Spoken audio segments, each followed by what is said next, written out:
নমস্কার, সোমার রান্নাঘরে সবাইকে জানাই স্বাগত। আজকে আমি আপনাদেরকে আলুর পরোটা বানিয়ে দেখাবো। তো আমি যেভাবে বাড়িতে আলুর পরোটা বানাই ঠিক সেইভাবেই আজকে আমি আলুর পরোটাটা বানিয়ে দেখাচ্ছি। এই আলুর পরোটা আপনারা কিন্তু বাচ্চাদেরকে স্কুলে টিফিনে দিতে পারেন। এটা কিন্তু বাচ্চারা খেতে ভীষণ পছন্দ করে, বা ডিনারেও কিন্তু এরকমভাবে আপনারা আলুর পরোটা বানিয়ে নিতে পারেন। শুধুমাত্র টমেটো সস দিয়েই কিন্তু এই আলুর পরোটাটা খেতে ভীষণ ভালো লাগে। তো আশা করি এই রেসিপিটা আজকে আপনাদের ভালো লাগবে। তাহলে চলুন দেখে নিই এটা আমি কী করে বানাই। তো এখানে আমি 4টে সেদ্ধ আলু নিয়েছি। এবার আলুর খোসাগুলো সব ছাড়িয়ে নেব।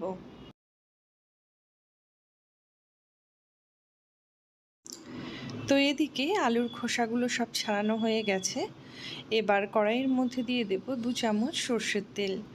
তারপর এর মধ্যে 3টে মিডিয়াম সাইজের পেঁয়াজ কুচি দেব। পেঁয়াজটা একটু নাড়াচাড়া করে নেব।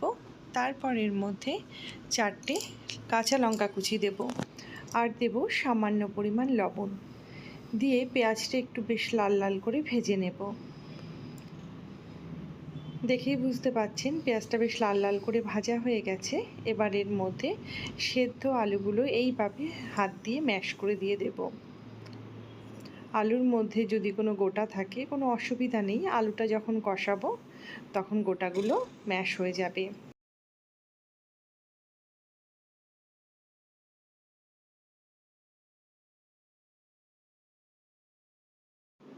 এবার এর মধ্যে স্বাদ মতো লবণ দিয়ে দেব, আর দেব 1 মুঠো ধনেপাতা কুচি। ধনেপাতা যদি ঘরে থাকে অবশ্যই দেবেন, কারণ এই পুরের মধ্যে মানে আলুর পুরের মধ্যে ধনেপাতা দিলে বেশ ভালো লাগবে খেতে। আর যদি না থাকে কোনো অসুবিধা নেই, নাও দিতে পারেন। তো আলুটা এবার আঁচটা মিডিয়ামে রেখে আলুটা খুব ভালো করে কষিয়ে নেব। যখন দেখব যে কড়াইয়ের গায়ের থেকে আলুটা এইভাবে উঠে আসছে, দেখুন ঠিক একটা ডোয়ের মতো হয়ে গেছে, তখনই বোঝা যাবে যে আলুর পুরটা কষানো হয়ে গেছে। এবার এই আলুর পুরটা একটা পাত্রে তুলে নেব। তো পুরটা একটু ঠান্ডা করে নেব। এবার এদিকে একটা বোলের মধ্যে দিয়ে দেব 1.5 কাপ ময়দা আর 1/2 কাপ আটা। এবার এর মধ্যে সামান্য পরিমাণ লবণ দিয়ে খুব ভালো করে আটার সাথে ময়দাটা মিশিয়ে নেব। তারপর এর মধ্যে বড় চামচের 2 চামচ সাদা তেল দিয়ে দেব। দিয়ে খুব ভালো করে ময়ানটা ময়দার সাথে মিশিয়ে নেব। হাত দিয়ে এইভাবে ডলে ডলে ময়ানটা দিতে হবে। এবার এর মধ্যে অল্প অল্প করে জল দিয়ে একটা সফট ডো বানিয়ে নিতে হবে। যেভাবে আমরা রুটি, লুচি বা পরোটার আটা মাখি একটু নরম করে, ঠিক সেই রকমভাবে আটাটা মেখে নেব। নিয়ে এবার এটা 10 মিনিটের জন্য আমি রেস্টে রেখে দেব। 10 মিনিট পর এই আটাটা আরও একটু মেখে নেব।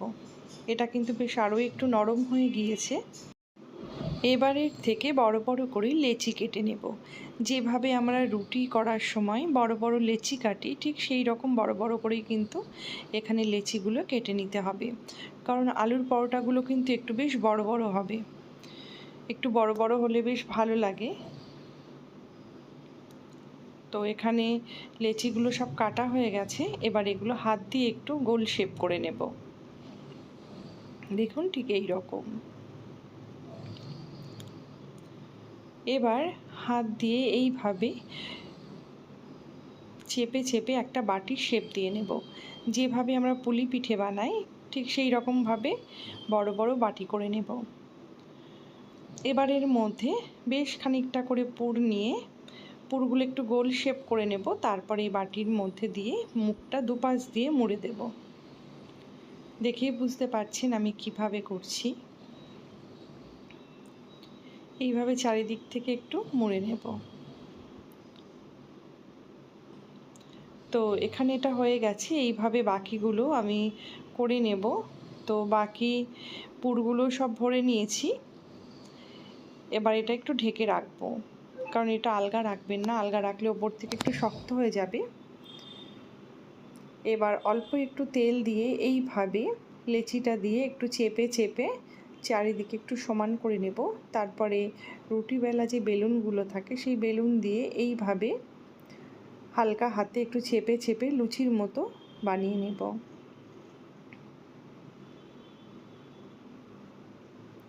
দেখুন একটুও কিন্তু পুর বেরিয়ে যায়নি। এইভাবে একটা একটা করে পরোটা বানাবো আর তেলে ভেজে নেব। তো একটা তাওয়া বসিয়ে দিয়েছি, এবার এর উপরে সামান্য পরিমাণে একটু তেল ব্রাশ করে দেব, দিয়ে পরোটাটা দিয়ে এপিট ওপিট করে জাস্ট একটু ছেঁকে নেব। এবার ওপর থেকে অল্প একটু তেল দিয়ে তো পরোটার দুটো পাশ খুব ভালো করে ভেজে নেব।